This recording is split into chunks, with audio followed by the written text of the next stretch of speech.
बिस्मिल्लाहिर्रहमानिर्रहीम। अस्सलाम वालेकुम नादरीन कराम। एक तरफ तो मिलिट्री इस्टेब्लिशमेंट जो है वो अपनी हुकूमत उसने जो बनाई है उसको मुकम्मल तौर पर वो कंट्रोल कर रही है, और जिस तरह वो कबीना के अंदर अपने अफराद को ला रही है, जिसमें वजीर ख़जाना हैं, मोहसिन नकवी साहब हैं, अनवारुल्लाह काकड़ साहब हैं, फैसल वाडा साहब को भी सेनेटर बनाया जा रहा है। एक तरफ तो जाहिर होता है कि ये जो हुकूमत है वो मुकम्मल तौर पर जो है वो पहले भी होता था कि हुकूमतें डिक्टेट होती थी, लेकिन इस दफ़ा जो हुकूमत बनाई गई है इसको मुकम्मल तौर पर मिलिट्री इस्टेब्लिशमेंट ही डिक्टेट करेगी और वही इसे चलाएगी। बाकी जो हुकूमत पंजाब की है या वफाक की है, ये सिर्फ डमी मतलब कठपुतली हुकूमत होगी, जिस तरह जवेद लतीफ़ साहब ने कहा। और शहबाज शरीफ साहब ने GHQ का विजिट भी किया, इस हवाले से वो भी आपके सामने रखते हैं।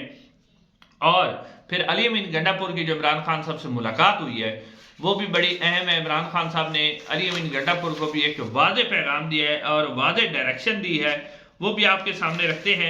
उसके अलावा नाज़रीन, द इकोनॉमिस्ट जो एक बरतानवी जरीदा है उसने एक अहम आर्टिकल लिखा है, और उस आर्टिकल के अंदर उसने जो जो इलेक्शन चोरी हुआ है उसकी चोरी को एक तो वाज़े तौर पे लिखा है कि मिलिट्री इस्टेब्लिशमेंट ने इसको चुराया है, और फिर नवाज शरीफ साहब और मिलिट्री इस्टेब्लिशमेंट इस इलेक्शन को चुराने के बाद भी बहुत ज़्यादा परेशान है।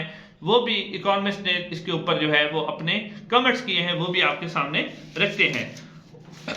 सबसे पहले नाजरीन, इमरान खान साहब की जो मुलाकात हुई है अली अमीन गंडापुर साहब से, इसमें बैरिस्टर गोहर भी शामिल थे। अब इस मुलाकात के अंदर इमरान खान साहब ने, जो कि एक तासुर पहले दिया जा रहा था कि अली अमीन गंडापुर की शहबाज शरीफ साहब से मुलाकात हुई है, तो अली अमीन गंडापुर का सॉफ्टवेयर अपडेट हो गया है, यह इस हवाले से जो खबरें फैलाई जा रही थी उस पर इमरान खान साहब ने वाज़ेह तौर पर कहा है कि हुकूमत से या किसी से भी कोई बातचीत नहीं होगी जब तक हमारा मैंडेट वापस नहीं किया जाएगा। नाज़रीन, उन्होंने कहा कि मुझे पता है कि मेरी पार्टी को तकसीम करने की कोशिश की जा रही है, लेकिन आप परेशान ना हो, ये मुश्किल वक्त है, ये भी गुजर जाएगा। अली अमीन गंडापुर को उन्होंने कहा कि आपने डरना नहीं है बल्कि पूरी कुव्वत से जो है मुकाबला करना है। मैं इसमें मसाइल ज़रूर हैं आपने। फिर उन्होंने जो है मरियम नवाज साहबा के ऊपर भी कमेंट्स किया इमरान खान साहब ने कि मरियम नवाज साहबा एक तरफ जो मर्सिडीज है उसकी जो कोशिश है या टायर तब्दील करवाने के लिए 2 करोड़ 73 लाख रुपया मांग रही हैं, और दूसरी तरफ उनके वाले साहब जो हैं वो सिर्फ 7 लाख में उन्होंने पूरी मर्सिडीज ले ली थी। जी हाँ नाज़रीन, उनके वाले साहब ने तोशा खाना में से सिर्फ 7 लाख में पूरी मर्सिडीज ली थी, और अब उसी मर्सिडीज की जो मरियम नवाज साहब है वो टायर और कोशिश बदलने के लिए सिर्फ 2 करोड़ 73 लाख रुपया मांग रही है। तो इमरान खान ने यह भी कहा है कि मुझे ये भी पता है कि मेरी पार्टी के अंदर कौन से ऐसे अफराद हैं जो इस्टेब्लिशमेंट से रबते हैं, मुझे पता है, लेकिन फिलहाल ये वक्त नहीं है कि इस किस्म की जो मुश्किल है उसके अंदर पड़ा जाए और इससे पार्टी को नुकसान होगा। दूसरी तरफ नाज़रीन, जो शहबाज शरीफ साहब हैं उन्होंने GHQ का विजिट किया है, और इस GHQ के विजिट के बाद यानी उनके साथ अहम वुज़रा भी शामिल थे, और उस वुज़रा के अंदर जो है वो जो शहबाज शरीफ साहब ने वहाँ मुलाकात की है, और मुलाकात के अंदर उन्होंने जो GHQ है उसको उन्होंने यकीन दहानी करवाई है कि आपको जो कुछ भी चाहिएगा वो आपको मिलेगा। यानी कि जो मिलिट्री इस्टेब्लिशमेंट का बजट है, क्योंकि IMF जब लोन देता है तो वो ना सिर्फ ये कहता है कि हुकूमती जो अखराजात हैं उसके अंदर भी कमी की जाए, जो सब्सिडीज हैं वो भी ख़त्म की जाए, और बिजली और पेट्रोल के जो प्राइसेस हैं वो भी बढ़ाई जाए, और साथ साथ जो है वो कहते हैं कि तरक्याती बजट के अंदर भी कमी की जाए। यहाँ तक कि वो कहते हैं कि जो आपका मिलिट्री बजट है यानी जो आपका दिफा का बजट है उसके अंदर भी कमी की जाए। तो अब इसके ऊपर जो है शहबाज शरीफ साहब ने मुकम्मल तौर पर यकीन दहानी करवा दी है कि आपका जो बजट है उसमें से कमी बिल्कुल नहीं की जाएगी, चाहे वो चोरी छुपे उनको बजट दिया जाए या सीधा दिया जाए, और ये कह दिया गया है कि आपको बजट पूरा मिलेगा। अब नाज़रीन, ये जो बात की गई है यानी कि जो IMF की शराइत है उनके बावजूद जो है आपको पूरा बजट दिया जाएगा, इससे लगता है कि शहबाज शरीफ साहब जो हैं वो, क्योंकि पहले खुद भी वो कह चुके हैं कि मैं आंखों का तारा हूं और मुझे बहुत ज़्यादा पसंद करते हैं, इसलिए नवाज शरीफ साहब को वज़ीर आज़म नहीं बनाया गया। तो यहाँ से मालूम होता है कि ये जो हुकूमत है इसको मुकम्मल तौर पर जो है मिलिट्री इस्टेब्लिशमेंट कंट्रोल करेगी, वही इसको चलाएगी, बड़े फैसले भी वही कराएगी। क्योंकि नाज़रीन इसकी वजह ये है कि आपने देखा जो वज़ीर ख़जाना है वो भी डच एक शहरी हैं, औरंगजेब साहब, उन्हें यहाँ से लाया जा रहा है, और वो भी कौन ला रहा है वो सबको पता है कि कौन उन्हें ला रहा है। अब उसके अलावा आपने देखा कि फैसल वाटर साहब, उनको भी सेनेटर बनाया जा रहा है और सेनेटर बनाने के बाद जो है उन्हें भी कोई अहम ओहदा दिया जाएगा।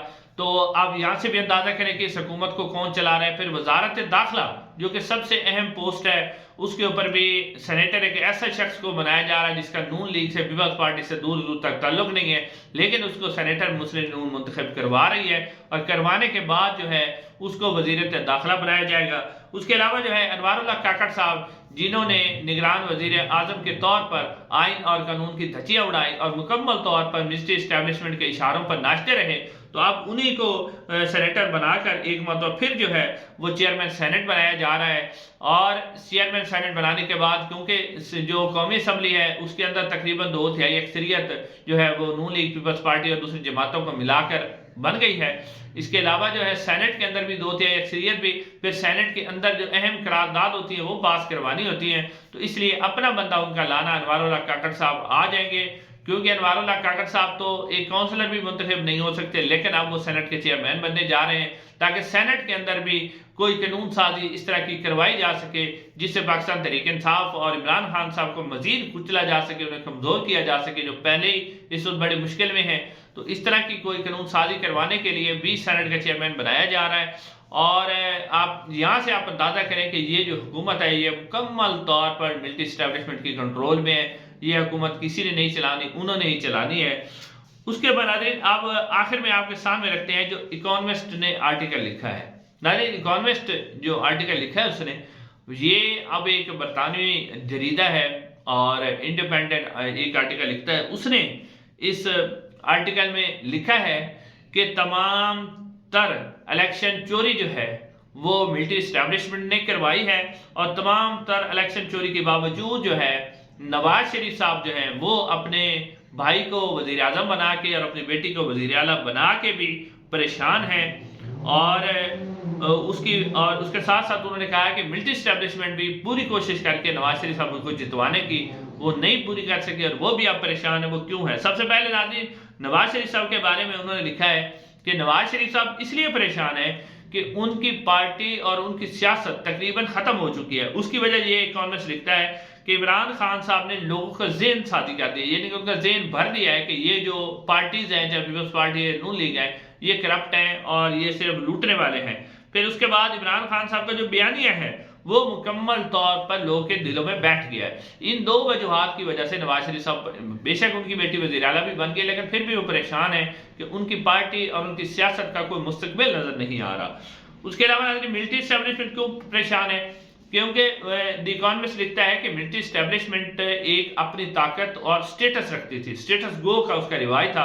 पिछले 75 साल के अंदर जो है मिलिट्री एस्टेब्लिशमेंट मुख्तलिफ हुकूमतें बनवाती रही, गिराती रही, जिसे चाहती इलेक्शन जितवा देती और जिसे चाहती वो इलेक्शन हरवा देती।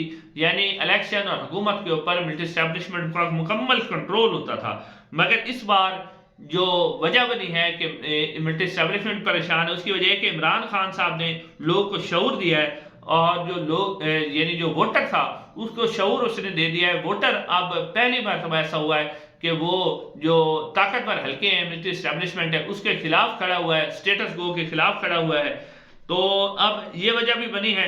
उसके अलावा पाकिस्तान के अंदर जो कुछ भी होता रहा है मिलिट्री एस्टेब्लिशमेंट करवाती रही है, लेकिन पाकिस्तान की तारीख में पहली मरतबा ऐसा हुआ है कि अब जो कुछ भी यानी मिलिट्री एस्टेब्लिशमेंट अपनी पूरी ताकत लगाकर पूरे सोर्सेस इस्तेमाल करके फिर भी नवाज शरीफ साहब को नहीं जितवा सकी।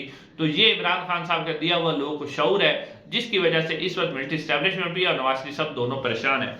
नाज़रीन, आखिर में आपको एक खबर और देनी है, वो है नया पाकिस्तान के हवाले से। नया पाकिस्तान एक यूट्यूब चैनल है, बड़ा ही मशहूर यूट्यूब चैनल है और बड़े कम अरसे में उसने बहुत ज़्यादा ग्रो किया है, बहुत ज़्यादा, उसके तकरीबन मिलियन से ज़्यादा सब्सक्राइबर हैं।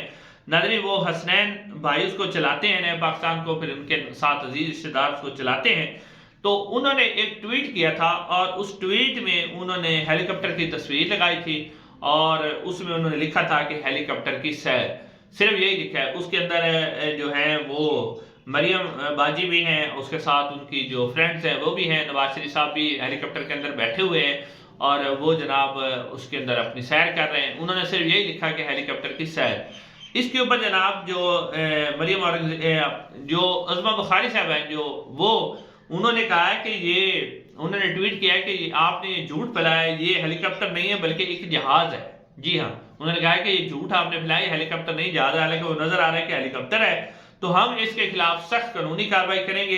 फिर मरियम बीबी ने भी जो ट्वीट करके कहा है कि आप इसके खिलाफ सख्त कार्रवाई करें, साइबर क्राइम के जरिए इसके ऊपर मुकदमा बनाएं। तो आगे से उलमा बुखारी साहबा ने बिल्कुल यस कर दिया कि जी बिल्कुल ऐसे ही होगा। यानी कि अब जो बंदे ने एक सिर्फ इतना ही लिखा है कि हेलीकॉप्टर की सैर, अब उसके ऊपर तो मुकदमा बनाया जा रहा है झूठ फैलाने के ऊपर। दूसरी तरफ हमने देखा कि अताउल्लाह तारड़ साहब ने एक प्रेस कॉन्फ्रेंस की थी जिसमें उन्होंने कहा था कि पाकिस्तान तहरीक इंसाफ ने जो यूरोपीय यूनियन है उसको खत लिखा है कि जीएसटी प्लस जो पाकिस्तान का स्टेटस है उसे खत्म कर दिया जाए, जबकि बाद में यूरोपीय यूनियन की तरफ से खुद वजाहत आ गई कि इस किस्म का कोई खत हमें नहीं लिखा गया। तो क्या फिर अताउल्लाह तारड़ साहब ने जो बाकायदा तौर पर, ये तो एक ट्वीट है, उन्होंने तो बाकायदा तौर पर प्रेस कॉन्फ्रेंस करके ये कहा था कि पीटीआई ने खत लिखा है जीएसटी प्लस, हालांकि वो झूठ साबित हो, झूठ का पलंदा हो गया। तो अब इसके ऊपर कार्रवाई करने वो जा रही है जो सिर्फ उन्होंने हेलीकॉप्टर की सैर लिखा है, और लेकिन जो अताउल्लाह तारड़ साहब उनके ऊपर कोई कार्रवाई नहीं होगी। तो फिर वो जो मरियम बीबी ने कहा था कि मैं रुथलेस हो जाऊंगी, वो वाकई रुथलेस हो जाएंगी। उन्होंने फिल्मी शूटिंग के साथ साथ जो है इंतकामी सियासत का भी आगाज कर दिया है। नाज़रीन, अगली वीडियो में आपसे मुलाकात होगी, चैनल को जरूर सब्सक्राइब कीजिएगा। अस्सलाम वालेकुम।